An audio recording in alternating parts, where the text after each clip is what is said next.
very warm welcome. You're joining us at Hyde Park on Ada Derana 24, and tonight we thought of talking about the Colombo port city, especially about the recently passed act, the Colombo Port City Economic Commission Bill, as well as the setting up of a new commission that oversees the acts on Colombo Port City investments, to taxes, to the entire economic area. Whether the setting up of this commission gives it unnecessary powers, vests the commission with unnecessary powers, or whether the Colombo Port City itself infringes on the sovereignty of the nation.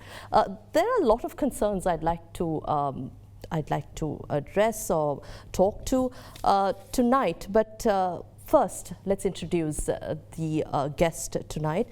We have with us Commission Member and Acting Director General of the Colombo Port City Economic Commission, Mr. Saliya Wickramasuriya. Thank you very much for joining us. Good evening, Indeewari. Thank you for asking me. Good evening. I think this is the first interview that the Colombo Port City Commission is giving out to any media, whether it's local or international media. Like I said, we have a lot of concerns to raise here and to ask you to address those. But before that, I'd like to talk a little about your experience to 25 years in the private sector, especially in the oil industry, and then 12 years in the public sector. There's a lot of experience you bring into the Colombo Port City Commission itself. How does this experience, how does this work for you? It's an entirely new setup now. We have international concern and media attention on the Port City, and now the Commission. Well, the fact that I've spent the first 25 years you talked about overseas, living and working in different countries, and then maybe the last 12 or so in Sri Lanka working in the government, gives me a slight advantage in dealing with issues that arise in an environment of that mix. Port City Act bill was passed on the 20th of May and 31st of May. The Port City Commission is set up. Now there are concerns about where this commission comes from, the tenure of the commission, whether it is limited or unlimited, and how the appointments are made, and about the question of citizenship, whether according to the Act, whether it allows a foreign citizen to be a member of the Port City Commission. Let's start off addressing these questions. Which question would you like me to ask first? About the commission, the tenure of the commission. My appointment letter says 3 years, and I am assuming that all other commissioners have the same tenure. So the commission is expected to refresh itself every 3 years. I think there's a possibility of extension, but there is a 3-year time bar. And how about the possibility that a foreign citizen, a non-Sri Lankan citizen, is able to be a member of the commission? But there aren't any at the moment, so if it's a possibility, then I think it's a possibility that there might be it might be necessary to have one for the benefit of the project in the future. It's not impossible, but at the moment there are no commissioners who are non-Sri Lankan citizens. Right. But I think the concern now is that Sri Lanka has faced Sri Lanka faced a challenging period, especially when we talk about the central bank governor with a non-Sri Lankan citizen being appointed to its helm. But how do you look at this? Do you think, now you said it might be necessary that a foreign citizen be appointed as member, but how necessary is this? This is a part of Sri Lanka, a land of Sri Lanka, but why is it necessary for us to have a foreign citizen, if at all? Can I give you the answer in a slightly different manner? Let's talk about the objectives of the Commission first. What the Commission is set up to do. It is to meet the objectives of the project within the time frame and meet the economic requirements of the project. Those are, and in no particular order, several items of strategic importance to Sri Lanka. One of them is unlocking financial value.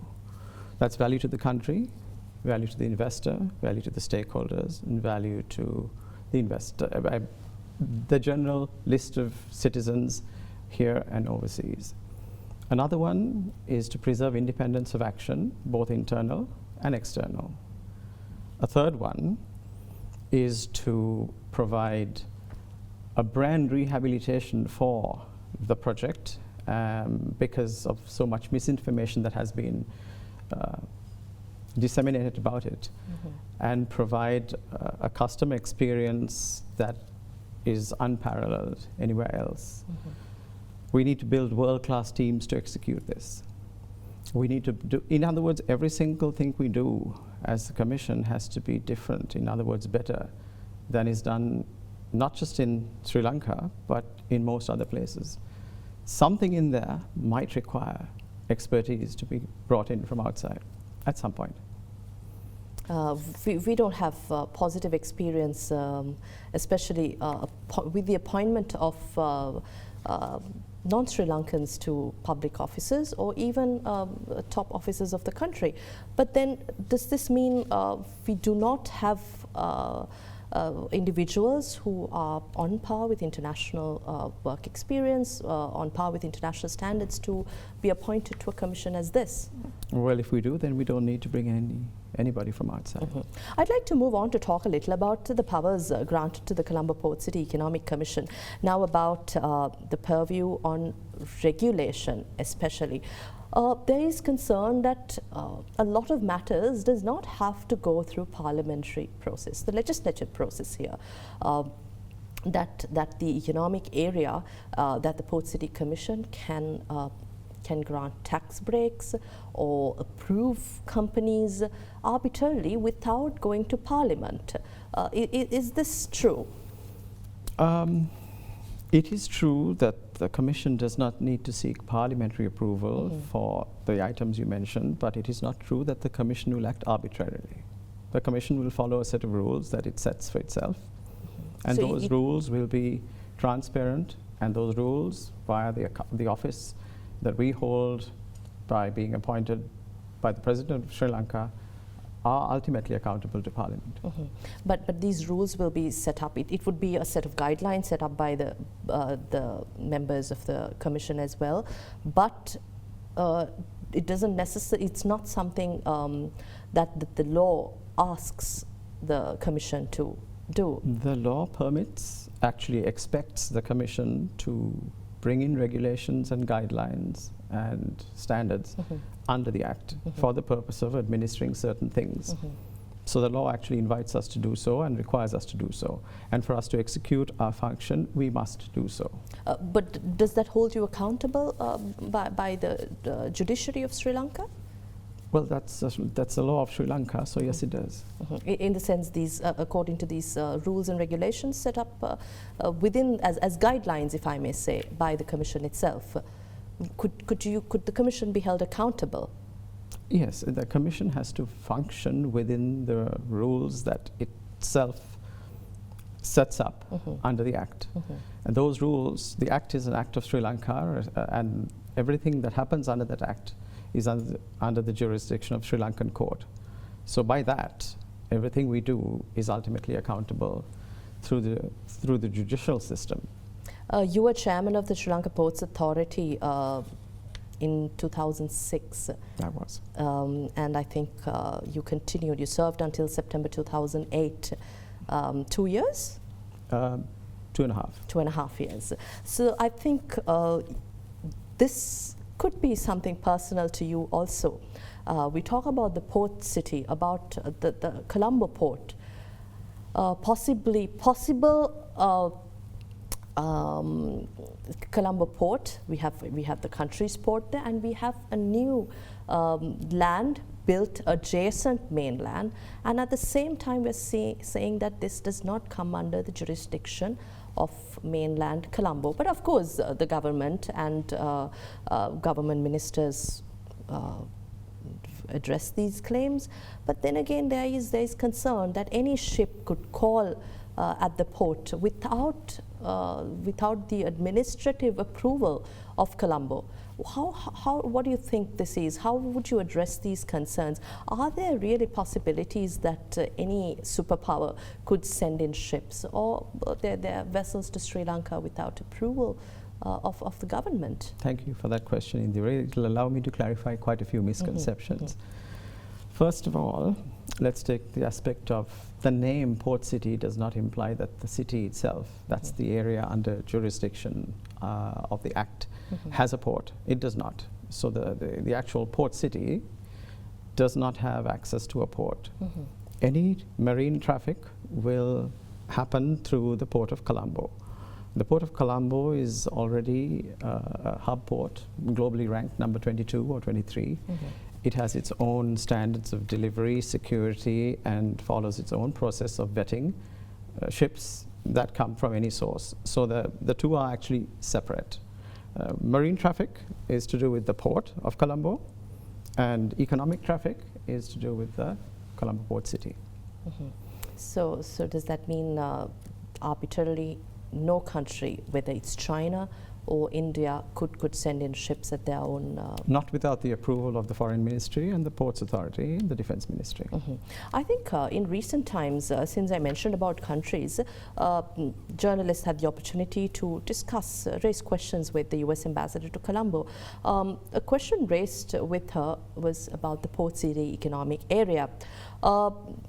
Ambassador Elena Teplitz went on to say that the US will not prevent American companies from investing in the port city, but US companies are raising concerns about the environment in which the port city operations will be conducted, especially that it was mentioned that there appears to be other corrupt influences or potential for illicit financial flows, money laundering and other things. Is this a possibility within the port city area? First of all, the Commission welcomes that as a positive comment. The fact that American companies will not be precluded from investing in the port city, because we want American companies to invest in the port city. With regards to the concerns they have or the other allegations or suspicions that you mentioned, we'd be more than happy to discuss these with them in detail. It's not possible for me to answer a blanket statement on behalf of the Commission without dealing with the specifics. But we think that's a very positive statement. India too raised concerns. I will talk a little about the specifics of the concerns that American companies have after a short break. But before we go into a break, Vice Chief of the Indian Naval Staff, he mentioned that China's links to the Port City project could pose a threat to Indian interests in the region and that a close watch is necessary. Now the Commission will be operating while India and the US still have concerns about the port city, and a spokesperson for India's the spokesperson for India's Ministry of External Affairs said they hope Sri Lanka will be mindful of the external bilateral ties with India, including for mutual security. So how do you think the port city will, or the Commission will act in such a way that we will not threaten these other superpowers, especially because China is heavily involved and there is massive concern? We've looked hard as a Commission at how this could possibly be a threat to anyone's security. And quite frankly, we haven't been able to find it yet, because physically we are part of Sri Lanka's national sovereign territory, thereby falling under all of the other laws that apply for protection, national interest and national security. Economically, if we pose a challenge or a threat, then I think that's a free and fair competition for us to engage in for national benefit. Now there is no, the port will deal with marine traffic, and the port city is accessed by road. Somebody could swim to the port city, but that's about it. There is nothing else that impinges anybody else's security that is happening there. One little thing about the Chinese interest, it is true, their primary interest in the port city project is as an investor. So they have invested this money. It's not money the government has borrowed. Money has been pumped in by the Chinese as an investment that is expected to be recovered. in terms of ROI, but the port city territory remains and always will be sovereign territory of Sri Lanka, owned by the government of Sri Lanka. Does this mean China will have no power whatsoever or jurisdiction over the port city area? It will have no jurisdiction, but it will have some influence in how it disposes of the 99 or transfers. It has the right, the project company has the right to transfer the 99-year lease accorded to them by the government for the plots that are specified in the agreement. So their recovery of investment is to transfer that lease to another party and recover the cost from the commercial value, and the government gets a small revenue as royalty from that transaction. But there's no ownership, there's no sovereign right, and there is absolutely no jurisdiction. During the period of this 99-year lease? At any time at all. Let's take a short break here at Hyde Park. To stay with us.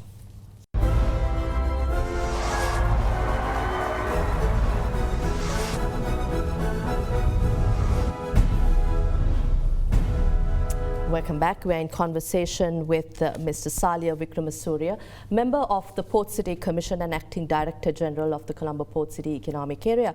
We were talking about concerns of American companies. Now, a major concern we talk about is the question of accountability and also about public finances, about accounts, that accounts and taxes, they don't fall under the purview of Parliament or the financial authority of Sri Lanka, not under the Central Bank of Sri Lanka, it's not under any other authority of Sri Lanka, but the Port City Commission. So how do you think the Port City will act in these, act and respond to these concerns? Thank you, Indeewari. Another clarification, if I may. The objective of the Port City Commission is to effect through the project an entire economic transformation of Sri Lanka. That requires us to engage at a slightly different level of regulatory intervention than the central bank, because the problems the central banks are dealing with, primarily inflation and interest rates, are different to what the Port City is looking at, which is economic growth. From that point of view, and just to be clear, we're not outside of the jurisdiction of the laws of Sri Lanka. We are entirely under them until such time as the Commission drafts superseding regulations. So the Commission actually has the power to draft superseding regulations, which then take precedence within the area of authority, that will allow it to perform better its task. So that's the way we look at it. But there are concerns that overseas companies registered under CPC are exempt from having to comply with provisions of the Companies Act, and that this prevents these companies from needing to comply with the Companies Act, which allows the public to inspect certain records of the company. This also means, again, not under parliamentary oversight? We haven't yet defined those regulations. At the moment, the Companies Act applies, the Register of Company is functional. These are prevailing until superseded. Now, one of the things the Commission is doing in the background, in the 2 months that we've been set up and functioning, is actually looking around the world and engaging international consulting teams, legal teams, to draft regulations that fulfill public expectations. There's no question about this being a place where people can do what they want. It's just that they will be able to do what they have to do to better themselves quicker, faster, and more transparently. I'm trying to understand this. Now, we have the Port City Act and the Commission is set up. The Port City Act gives powers, vests powers with the Port City Commission. And you do mention that you're still engaging and working on setting up new rules and bringing into putting in place certain guidelines and requirements. But what does this mean? Is it the Commission that is able to make changes to these guidelines, introduce more guidelines, as there are concerns, because we're talking about policy consistency. That's what international companies want. Even if we talk about taxes to regulations, every 3 years, do you think any member could come in and then we keep changing these guidelines? Enlighten us a bit about this. I'd like to start off there, I think. No, that's a fair question. I'll draw another parallel with an institution I have been involved in, that's the Board of Investment. Mm-hmm. Now, there is a BOI Act, which stems from the GCC Act of 1977 or 78, under which regulations are made. Those regulations are made upon the policy framework of the government of the day. Mm-hmm. So now, for example, at a certain time in life, a particular government may wish to develop the East Coast. So then the policy framework will be aimed at that. Another might wish to promote the German jewelry industry, and the policy framework will frame that, and then the regulations will be drawn up accordingly. So stability is in governance, not in policy. Policy will change. Policy has to change, because as the country's economy develops, mm-hmm. its needs will develop. So from that point of view, I think what the Commission must ensure is that there is equitable treatment of everybody that is a stakeholder. So the investor comes in under certain expectations, they have certain obligations, certain expectations. Those expectations must be upheld or maintained regardless of whether there is a change in policy. And if there is something that happens, say this year, to generate a particular requirement, say US dollars, mm-hmm. and in 10 years from now that is not the requirement of the day, then the company's business premise will remain. But then we have the freedom to introduce a different focus. So the policies may change. Regulations that enforce or manage those policies will change. But the overall act provides very strong stability, actually enacted in law, that the agreements entered into by this investor at this time will remain in force throughout the investment. Now the Commission, in consultation with the President, can identify business of strategic importance and grant incentives such as tax exemptions of up to 40 years. Now how does this put Sri Lanka when we talk in relation to policy consistency and also the ability for government after government to make changes where necessary? Now Sri Lanka commits to certain promises to a venture, an investment, but then again this is at the Commission's request or the President's directive. But the next Commission could decide that this is unnecessary. How do we work out and iron out these issues? All right, let me answer that in a couple of different ways. The President, I can't go inside his mind, mm-hmm. but he does not direct the Commission, he empowers the Commission, mm-hmm. and he approves the Commission's actions. So from that point of view, the Commission is free to devise a mechanism or structure under which it can best achieve the project objectives. You talked about tax incentives. Mm-hmm. This is all happening on reclaimed land. That reclaimed land has been reclaimed at a certain cost. If certain strategic projects, let's say, are not commercially viable without some assistance, then they need to be made viable. They need to be incentivized. For example, you can't build an international school paying $8 per meter square for the 6 acres that's on the school plot. It will make no sense whatsoever to anybody to come and invest there for that purpose. You could conceivably build a 50-story skyscraper there, but not a school. But it's a planned city. The planned city has a school, it has a hospital, it has a convention center, it has a marina. Those are the strategic projects. Later on in life, when the city is built, and there are restaurants and offices and salons, those are not strategic projects. Strategic projects are those projects that need special incentivization to actually happen and meet the objectives of that city plan. So yes, we may have to provide concessions on land, on tax, on rates, on a variety of different things to make them more commercially viable.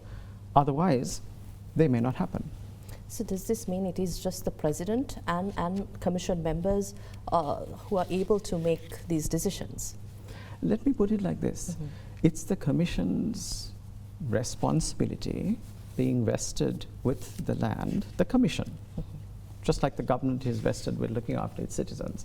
The commission is vested with the land in order to responsibly achieve success. So yes, the answer is the commission has to take some risk in terms of what it recommends to the president, but it will do so very responsibly, very cautiously, and only to ensure that certain things happen that otherwise might not happen. This takes us all back to the question of transparency. Again, I mentioned that certain countries, certain companies may be advised to have some level of caution when investing in this economic area. Of course, China is working directly with the government of Sri Lanka, and they have power over this land.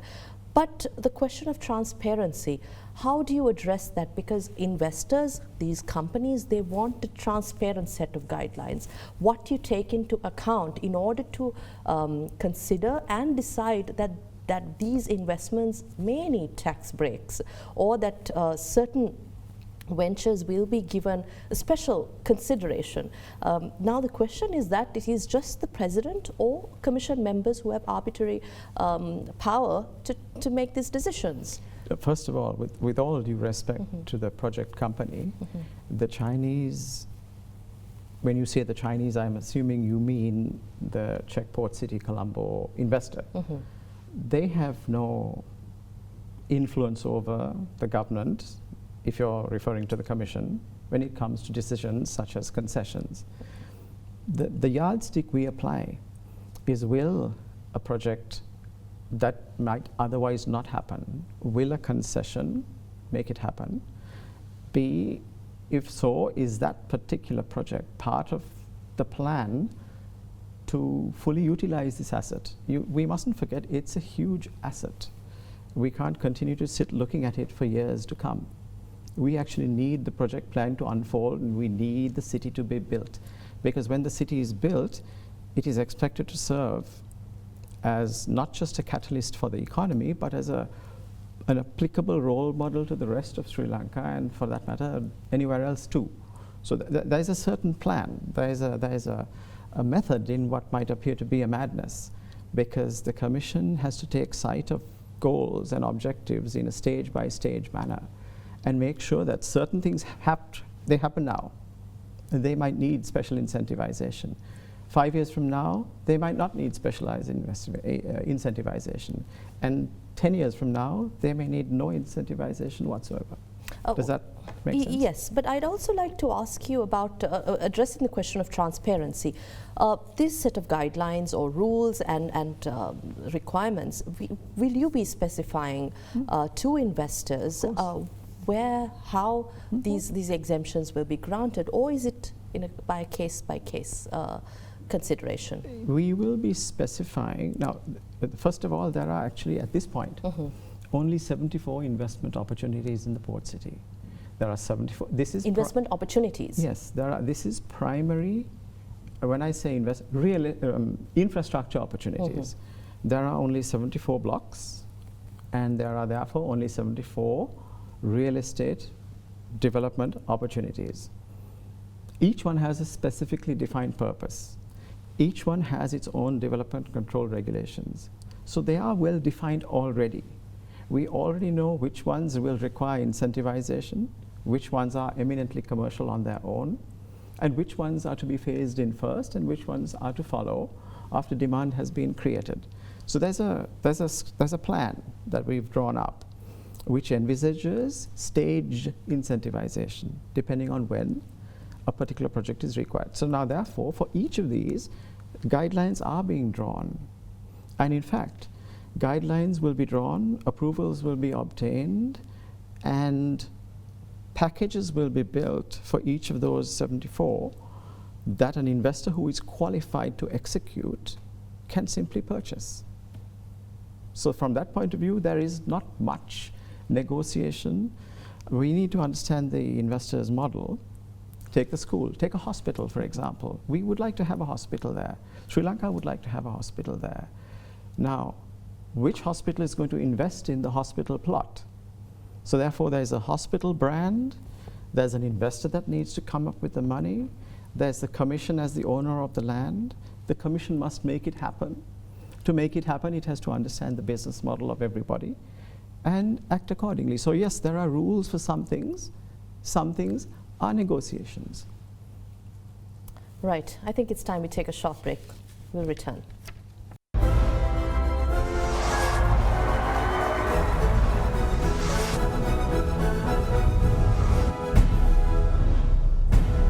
Welcome back. We were talking about transparency and accountability, financial accounts, but you went on to speak of investments. Could you give us an idea of the kind of investments that have already come into the port city? Is the Commission aware of what ventures or companies have been granted tax breaks so far, and how this entire setup is geared to be the next the financial capital or the transformational city in Sri Lanka? Yes, I can try. The Commission hasn't dispensed any concessions yet, but the Commission has received pre-agreed concessions for specific projects that had been discussed before the Commission came into existence legally under the Strategic Project Development Act. And those the Commission will review and grandfather. In other words, the Commission will approve them or adopt them, I think is the best word. In terms of what's in the pipeline, there has been some interest in discussing forward movement in some investments in the schools and the hospitals and the marina. There's something to be aware of here. Some of these plots, first of all plots have a purpose. Some of the plots are the governments to commercialize. Some of the plots are the investors to commercialize, in other words, the project company. The marina is a project company plot, so they have the onus of finding investors for that. The project company? Yes, the project company. That's one of the plots through which they recover their investment by commercializing it, by leasing it to somebody. Then the government actually has the responsibility to commercialize the school, hospital, and convention center. So there are discussions with parties who are interested in partnering to do those. The other major project that's going to take place fairly soon is the launch of the Colombo International Financial Center, which is a development of 3 buildings, 3 tall high-rise buildings, in which the project company is a seed capital partner, as well as a local company, a large Sri Lankan conglomerate, seed capital partner. And there may be other international funds or partners involved in financing that project. That has already been packaged and approved by Parliament under the SDPA. In terms of new investments, don't you think the Commission may have pressure by certain parties? And if in such case, how is the Commission set up in such a way, in a tightly knitted manner, to give preference to merit or investment capacity rather than influence by certain parties? Because we see that it is the Commission that has the authority, or the President of the country that has could advise or give direction to the Commission. How are we going to prevent that kind of even if there's corruption in terms of how these investments are approved? As the Commission identifies that as one of its primary strengths, the fact that it will and must remain independent internally of political influence and independent externally of geopolitical influence. So from that point of view, what the Commission's duty is to execute the project for national benefit under the purview of the Office of the President. We have at the helm a chair who is one of the country's most eminent legal counsel, who I think is very capable of discerning what the right approach is by law versus something that is not acceptable.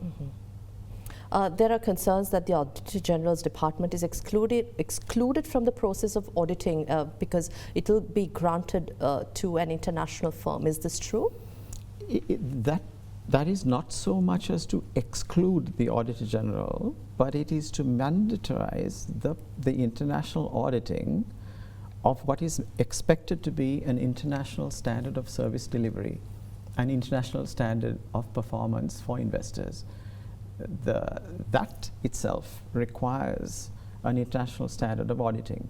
Now, eventually the two may blend and the two may merge and it may make no difference. But for now, we must give our investors the confidence that international standards and practices will be followed at that speed and that due diligence, which is one of the reasons why it has not been specified that they shall not, but it has been specified that they shall.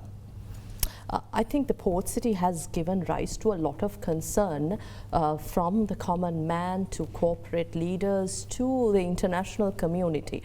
Some of the key concerns that this will be a Chinese colony and companies or unnecessary security actions that infringe on the security of the country, of the nation, the sovereignty of the country will be carried out. How does is the Commission concerned about this? Is the Commission in a proper understanding? Have you understood the situation here? How do you respond, and is there any truth to these concerns? The Commission is aware of these concerns insofar as they have been expressed, but none of them have been properly articulated to the Commission. We haven't been told this particular thing is wrong or this particular thing is what we fear. In terms of your question on the colonization and so on and so forth, if you look at the composition of the Commission, you will find nothing in common with anybody. It's all about diversity. There's a mix of public and private service. I mean, there's private sector, public sector, professions. They're all different. Everybody comes from a different background. Some international, some not. So it's all about diversity. So the Commission will use that diversity to make sure that the project is equally diverse. Some say that in the absence of know-how in Sri Lanka to deal with an offshore financial center, the port city may turn into a ghost city. Should there be fears? Well, that's what we're here to prevent, Indeewari. The Commission needs to ensure that things are executed in as transparent and accountable and credible a manner as to attract the investment to prevent it from becoming a ghost city. About the concern on security of the nation, the main concern is that China or a Chinese company has a 99-year lease here, and that a plot of land is given to China, and these concerns, especially by superpowers, India and the USA. Now, if we go back to India's statement recently, the spokesperson of the Indian External Affairs Ministry expressing hope that Sri Lanka will be mindful of its external bilateral ties with India, including for mutual security. So there seems to be growing concern in terms of security, not just for Sri Lanka, but of the region as well, where India is a big concern for Sri Lanka. So what kind of understanding does the Port City Commission have about this? And how will we work to ensure and also allay all these fears, especially by India, our closest neighbor? The Commission is well aware and highly sensitive to these concerns.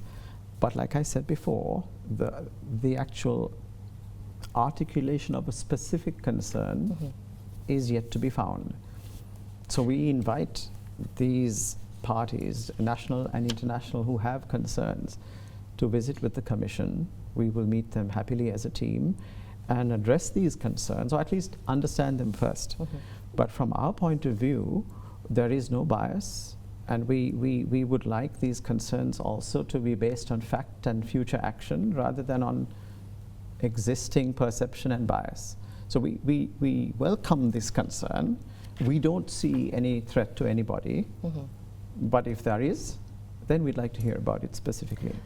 It's been 2 months since the commission was appointed, and you, I believe, have been studying the port city law as well as the future investments and the land area concerns by the public, whether it's environmental or security.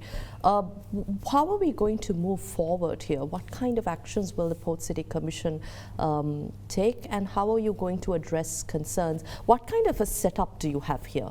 Thank you for the question. So, like I said, we have these plots. That's what the Commission is looking over, and that's what the Port City is. It's a series of 74 plots in a 600-acre land mass. Each of those, now the overall project, environmental approval has taken place. Each of these plots now will be individually assessed by the relevant authorities, which is the CEA and the other statutory authorities, Coast Conservation Department, that are empowered to do so on any territorial attachment to Sri Lanka. And we will prepare those in advance and then ensure that the execution of these projects is done according to the guidelines. The Commission is not an environmental expert, neither are the commissioners sustainability experts. So they are there, but they form key parts of the Commission's future intent is to make sure that the project is both environmentally compliant, uses clean energy, green energy, for example, water, building standards, green building standards, water management, sewage management, all of those things will be predefined. So the investors will then have to simply comply. You have had 25 years in the private sector, 12 years in the public sector. Looking at this development, the Port City project, yes, it's something new for us in Sri Lanka. We never thought of a land built outside the shores of Sri Lanka, on water, filling up land with sand. But then again, the question of jurisdiction, laws, these have been raised, especially because this is new to Sri Lanka. But do you, your personal view, do you think this project will usher that prosperity that parties who promote the project envisage? Yes. Why if do you not, think we so? would have failed as a commission. Because it has the potential to, Indeewari. It has the potential to give everything, to reset. It has the potential to change the status quo. It has the potential to do everything differently. And if there's anything in your mind that comes to the top of it about why it's difficult to do business in Sri Lanka, then those things must not happen in the port city. So it is both an opportunity and it is it's an opportunity to transform by leading the change. So we have to make a difference.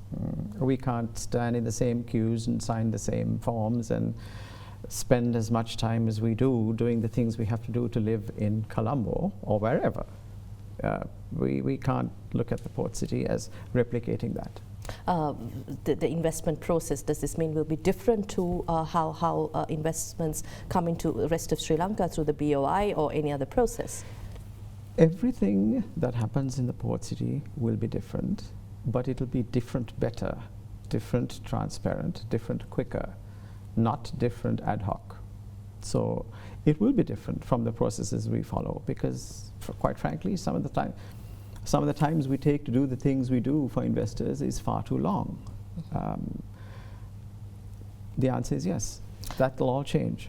Does this Port City Act give China authority over Hambantota Port as well? Is there any truth to these fears? No.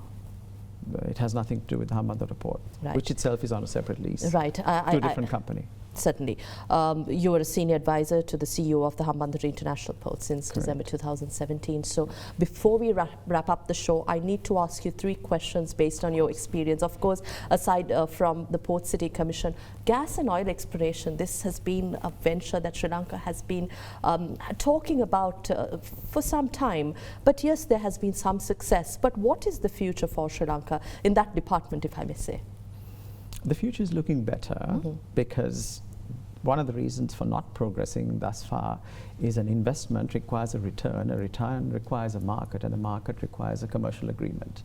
So right now there is investment protection being brought in, there is policy being brought in to provide the market, and there is government commitment to commercialize or monetize oil and gas discoveries in Sri Lanka. So I think the future is looking better than it did before.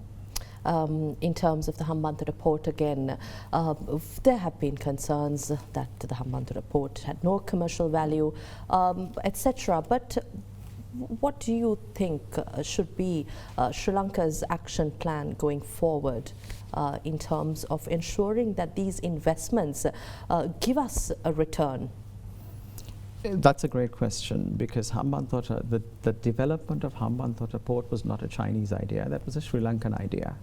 The Chinese are now running it for us through another company of theirs, which I believe is anyway #2 in the world in number of ports operated and so on. So it's not in the hands of amateurs. So what needs to happen is the government needs to identify areas of synergy and work alongside the Chinese in developing the hinterland required to support that port. Ultimately, the more business, the more industries there are in the area, the more gateway of a port it can be, and the more service it can be to the nation. You were chairman of Board of Investment in 2004, served until 2005, and you're there. You're probably aware of the bottlenecks, the issues that investors talk about, countries, the difficulty in doing business. We talk about the ease of doing business index, how better Sri Lanka should be, but really what must we address here when we talk about ease of doing business? You talk about a new culture within the port city, but we cannot forget the rest of Sri Lanka. Indeewari, you have just defined the reason the Port City Economic Commission must make the port city different as an environment, as a destination, be it investment or lifestyle. We must get out of certain old habits, procedures, bureaucracy, and we must make sure that while preserving national interest and national security and disseminating benefit to everybody, not just those who live in the port city, but everybody. So Port City actually will have a more streamlined set of processes, a more effective means of engaging investors, and also in time when revenue builds up in the fund, we will be disseminating that as much as we can to the outlying areas of Sri Lanka, so that even people in Kites, Mullaitivu, Jaffna, down south, they all feel some benefit from this project. So we are working on plans like that, and we'll be only happy to share them with you at a future point. One last question. I couldn't specifically ask about the banking sector. Companies and offshore companies and banks setting up at the port city are exempt from the Companies Act and Banking Act. There seems to be duplicity here.